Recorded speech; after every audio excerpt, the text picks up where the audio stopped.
Alright, welcome back to another episode of Hut Pack Squad. Today we're going to be doing the finale. I know, a sad day in the era of NHL 21.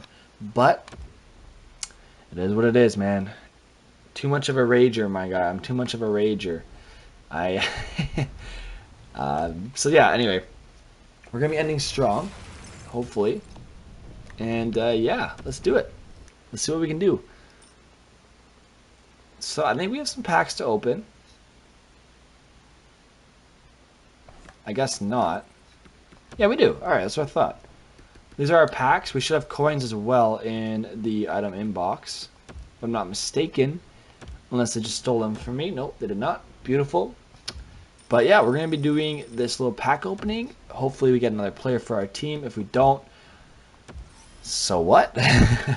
It's the last episode anyway. So captains, alternates, but as usual, nothing great. But hey, it's a mini pack opening before we get into the last game ever for Hut Pack Squad. End of an era.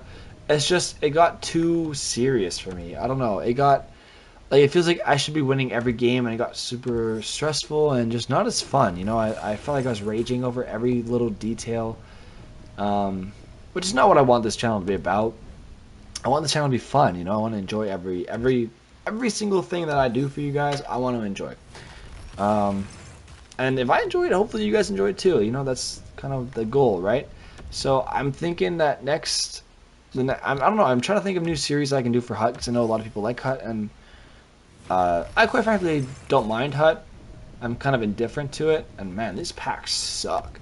But I'm gonna try to find something else to do too. I can't do online games, sadly, because I think my Wi-Fi just doesn't allow it, or I don't know, but every time I try to do an online game, I'm so laggy. Even when I'm not streaming, it's just like the lag is unreal. So, 6,900 points potential for this game. Let's see how we do.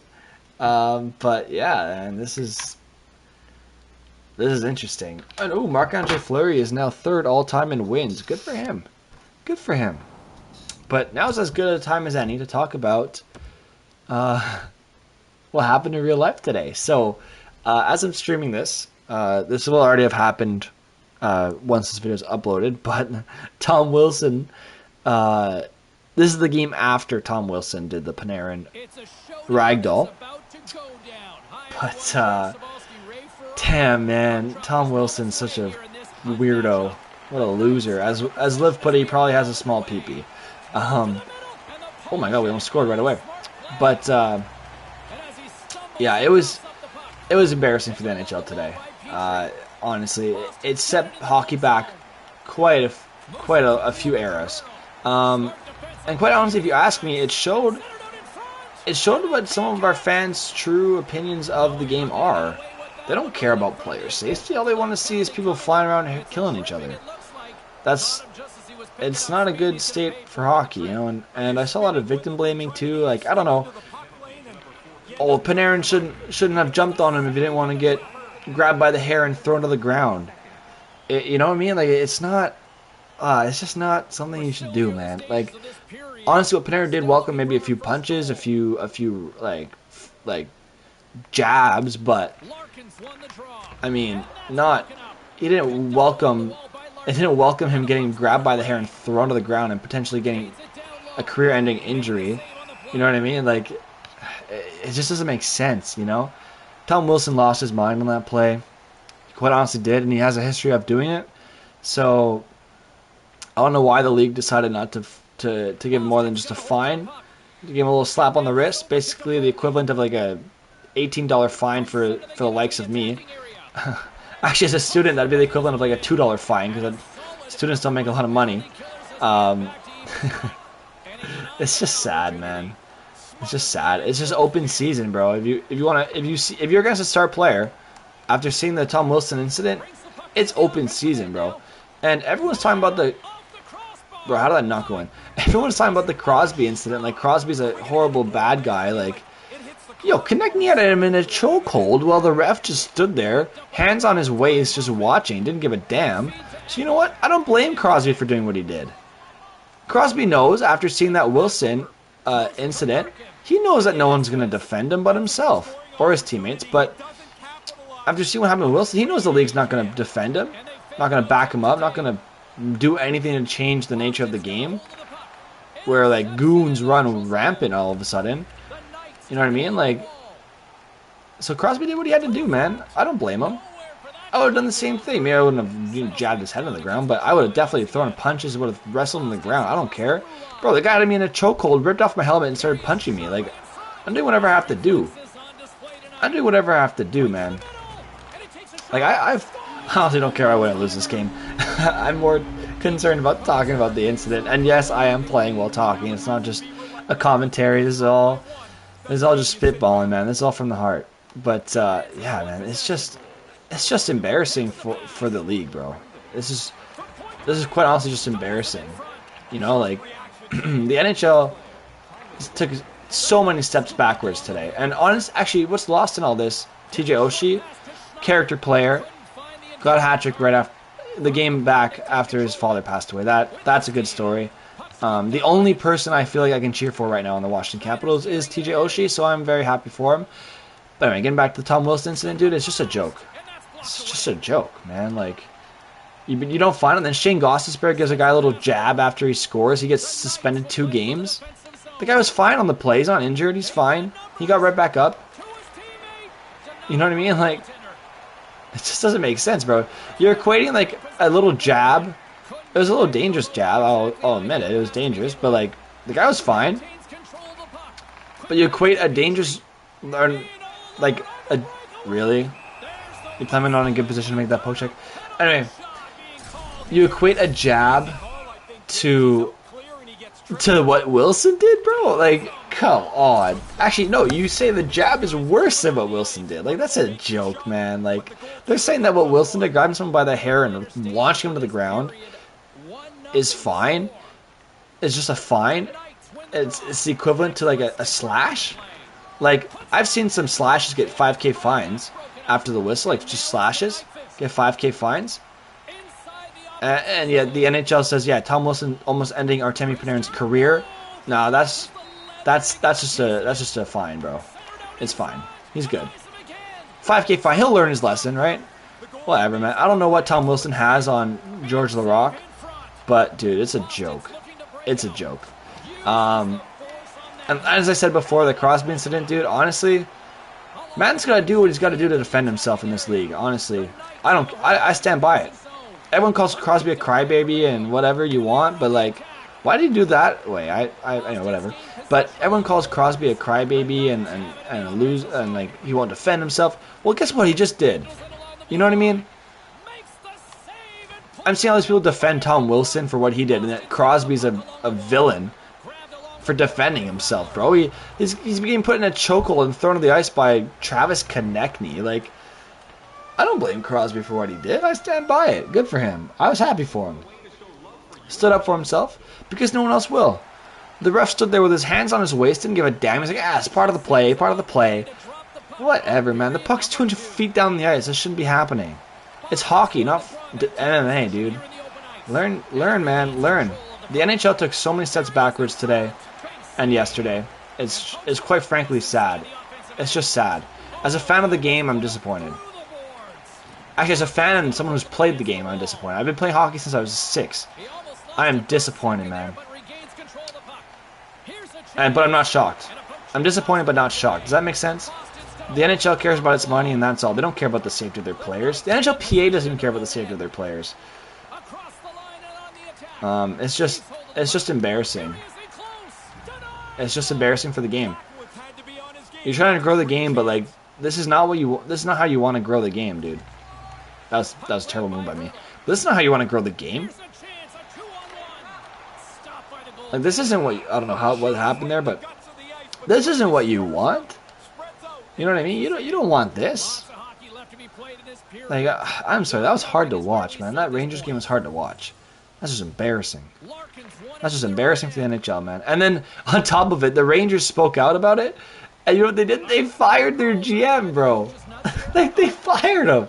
I don't think their president of hockey ops both got fired. And I'm just like, You didn't stand like this. The owner couldn't stand by his. Like the owner would rather stand by the NHL and avoid like a 50K fine because his team spoke out about a stupid play by the NHL, a stupid decision. They'd rather not stick by their team, their GM that got them this exciting team, you know, with Panarin and Strome. Oh my god, of course, Panarin and Strome and Zibanejad. Like, yeah, they didn't make the playoffs. So what, man? They're an exciting team to watch. They have a Frenier. They have a lottery pick now, or they're gonna have the lottery pick. They're in the toughest division of this stupid format, man. Like, I'm sorry, I'm a Habs fan, and I think the Rangers are a better team than the Habs. Like, the Rangers deserve to be in the playoffs more than the Habs right now. The Habs had a great start, and that's the only reason why they're in a playoff spot. They've been mediocre at best since their hot start, but because the NHL wanted like a really tough division for some reason for the Rangers and like Flyers and Penguins and Capitals and Islanders, they put all those teams in a really good division. Like, and then obviously Buffalo and New Jersey are just there, but you know what I mean? And then the other divisions are so weak. So weak. Like, Florida, Carolina, and Tampa Bay are just having a time, man. It's a joke. And then Vegas is just enjoying their division. So is Colorado. The rest of the team in the division is terrible. It's just a joke, man. It's so weird. Like, if the Rangers were in any other division, I guarantee they'd make the playoffs. Then they give up on their GM and their president of hockey ops. That made this team super exciting. Like, the ones who had the balls to rebuild. Like, really, we scored? The ones with the balls to rebuild a team that many saw as fringe playoff team, like a fringe playoff. Most GMs don't have the balls to rebuild a team like that. And then they trade this guy, bro. Look at the team you put in place. Like, look at that future, dude. Like, they look good going forward. Like, they're getting better. They're only getting better. You know what I mean? Oh my god. Anyway, let's move on. Let's talk about other stuff going on. Actually, more about the Rangers Capitals incident. Like, the oh, nice intercept, Mantha. Speaking of Mantha, I wanted to talk about this too. The Buchnevich-Mantha situation. Mantha, learn how to take a hit, bro. He hit you clean, and you start crying like a little baby, slash him in the back of his leg, and then you go to cross-check him high, he comes in higher? Whatever, bro. Get over it, man. Mantha's being a little baby.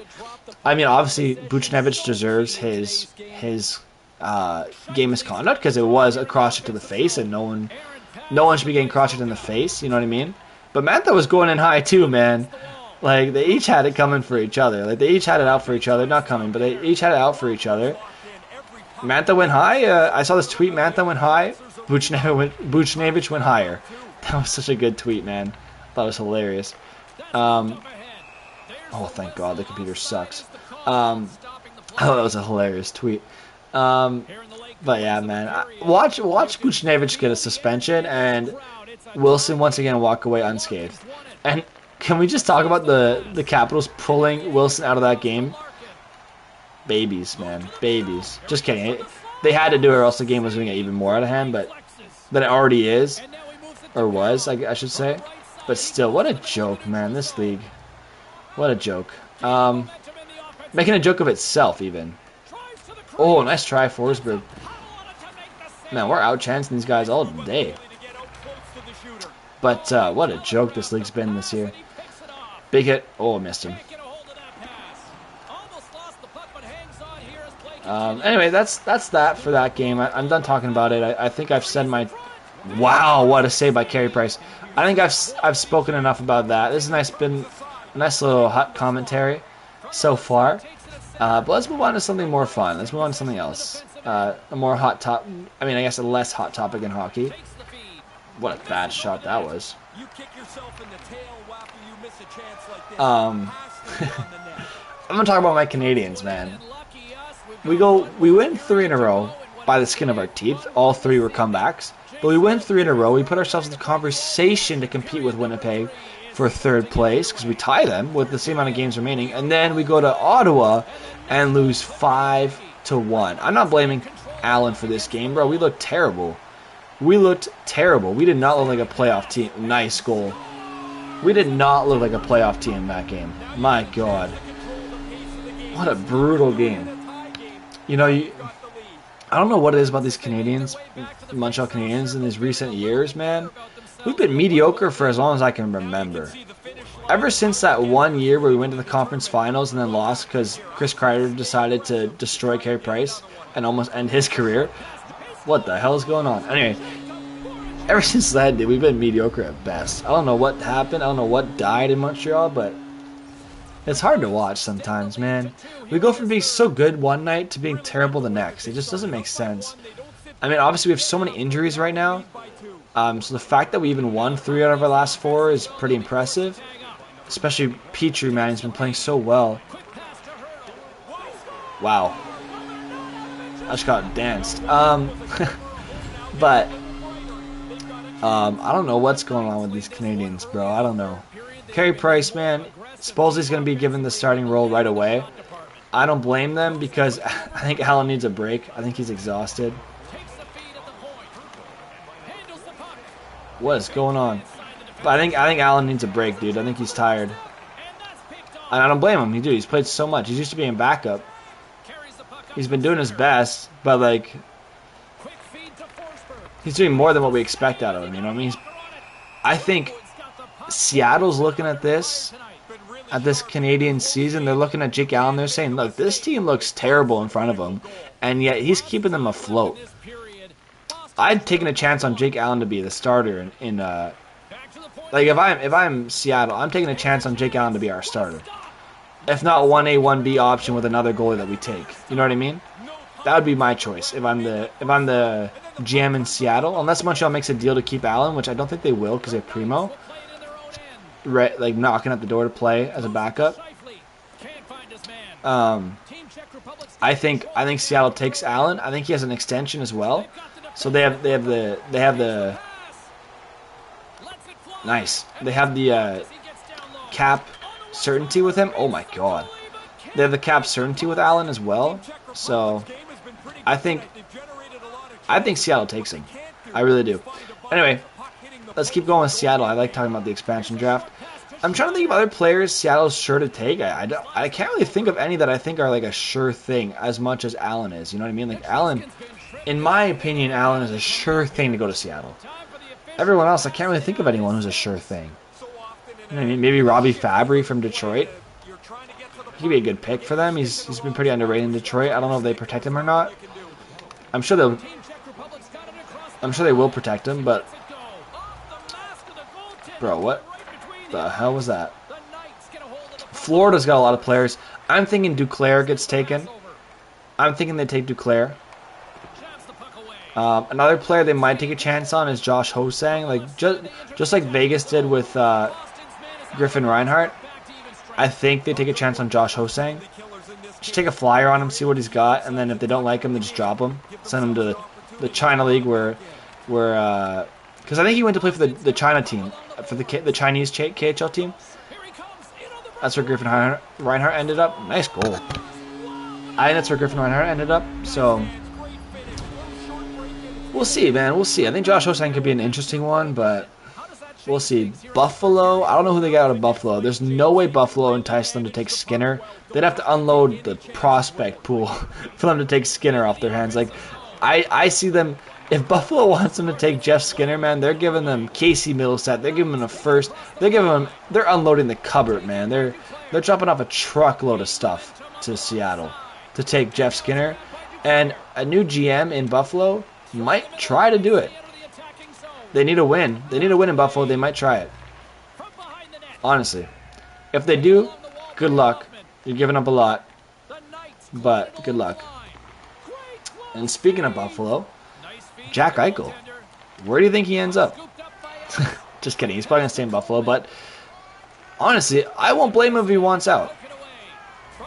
I don't blame him if he wants out, dude. I'd be fed up, too.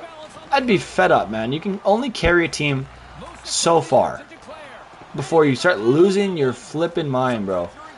You know what I mean? Like, he probably still looks at Ryan O'Reilly like, dude, this guy went from being like on this team, hating his life, hating the game, to winning the cup in St. Louis. Jack Eichel's probably looking at that opportunity and salivating, bro. He's like, I want to win. And he's probably looking at his team right now, and he's like, they can't do squat without me. You know what I mean?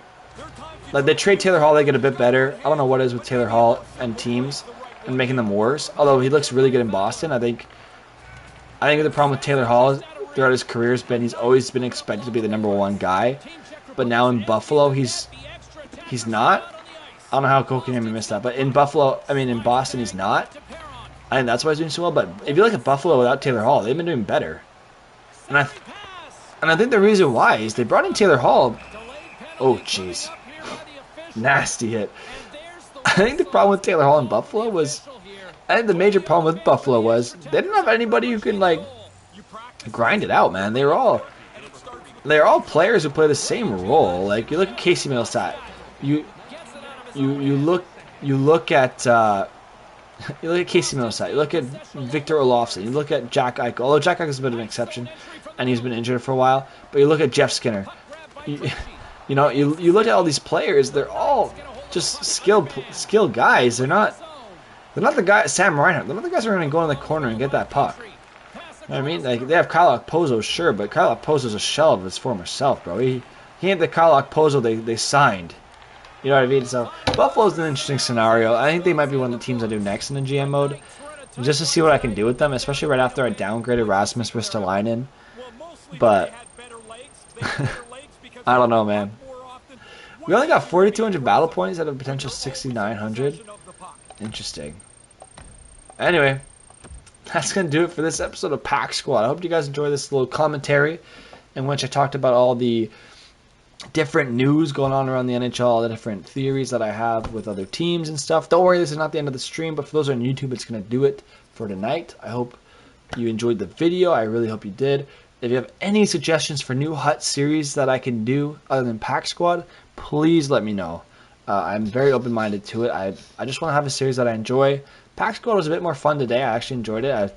I liked talking about the news, but so I might do a series like that where maybe I play off camera and then do some voiceovers. I don't know, but I really don't know what I want to do yet.